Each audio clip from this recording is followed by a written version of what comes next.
Assalamualaikum warahmatullahi wabarakatuh. Perkenalkan, nama saya Anita Putri Isikoma dari Universitas Kusuma Usada Surakarta dari program studi S1 Gizi. Di sini saya akan memperagakan komunikasi interpersonal dan perubahan perilaku seseorang dengan materi anemia gizi pada perempuan dan dengan audiens teman perempuan saya. Berikut peragaan komunikasi interpersonal dan perubahan perilaku. Kok aku sering lemes, lesu, terus sering lupa ya? Kenapa ya? Mungkin kamu anemia. Kamu tahu anemia nggak? Iya, yang kekurangan darah itu kan?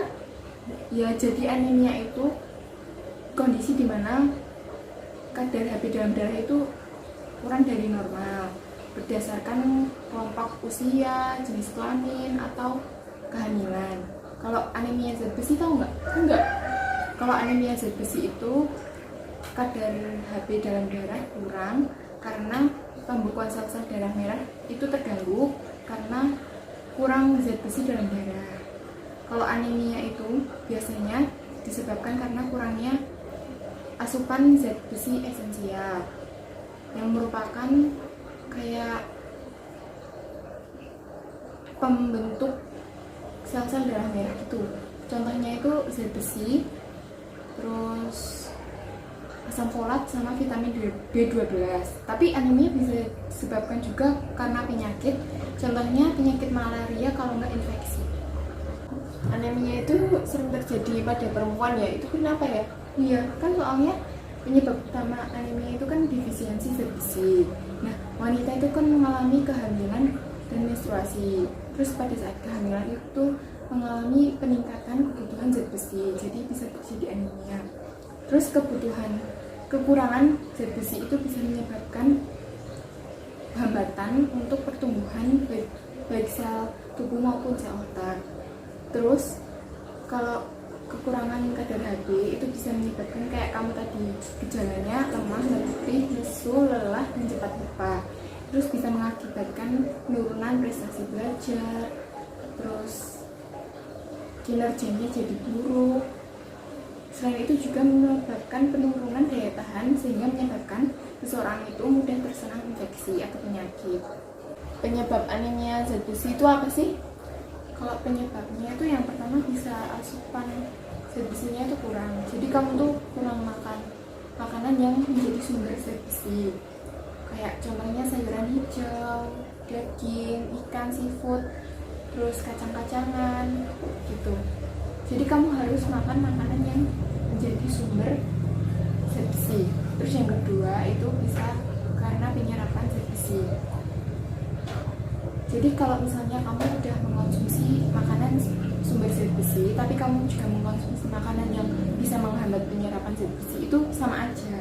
Kamu masih bisa terkena anemia.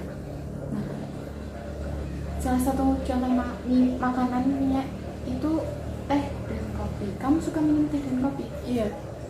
Nah, itu dihindari dulu, soalnya di teh itu ada tanin dan di kopi itu ada kafein.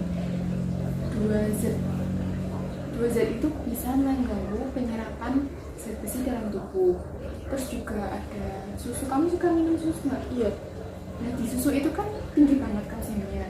Jadi kalsium itu juga bisa menyebabkan penurunan penyerapan zat besi, jadi itu juga bisa menyebabkan anemia. Terus kalau aku nggak boleh minum kopi, minum teh, minum susu, terus aku minumnya apa dong?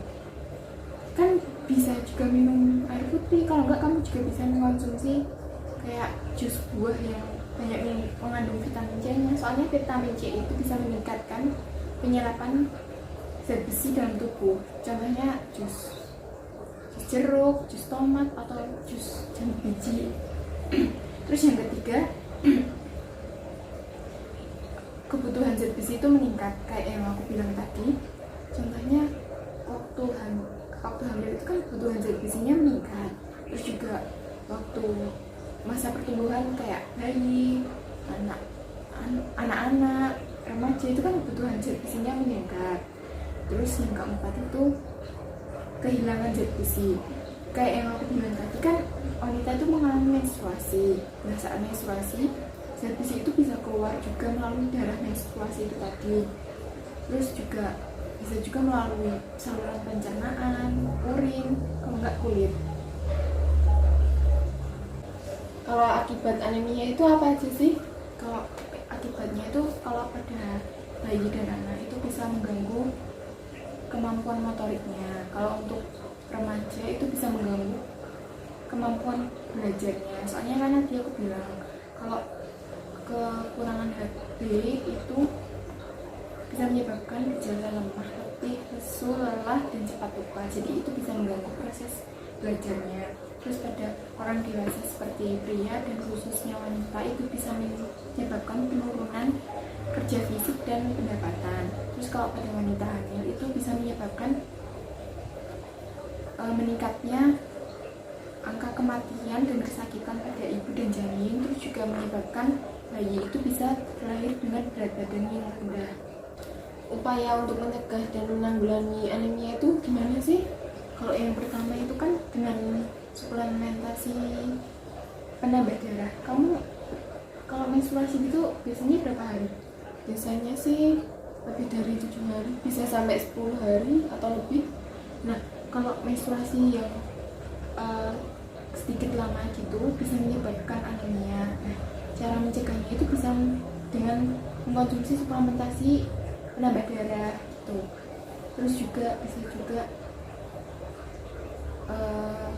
dengan mengkonsumsi makanan sumber zat besi kayak yang aku bilang tadi, sayuran hijau, kacang-kacangan, daging, ikan, seafood. Kamu suka makan gitu-gituan nggak? Kalau sayur sama kacang-kacangan sih jarang. Terus juga makanan yang bisa meningkatkan penyerapan zat besi kayak vitamin C tadi kan aku bilang. Contohnya kan pokoknya yang mengandung vitamin C kayak jeruk, jambu biji, tomat gitu kan. Terus juga jangan dibarengi dengan minum makanan yang bisa menyebabkan proses penyerapan zat besi itu terganggu, kayak yang tadi aku bilang kan kopi, terus teh, terus susu. Terus kan juga dengan kamu suka makan mie gitu-gitu nggak? Iya. Nah, kalau bisa itu pilih mie yang difortifikasi dengan zat besi gitu. Jadi kalau kamu mau menanggulangi atau mencegah anemia, kamu harus ngelakuin apa yang aku sebutin tadi.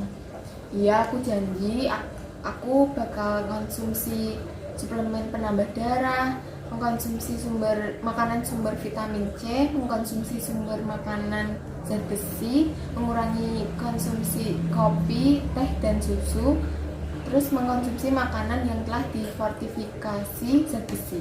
Oke, sip.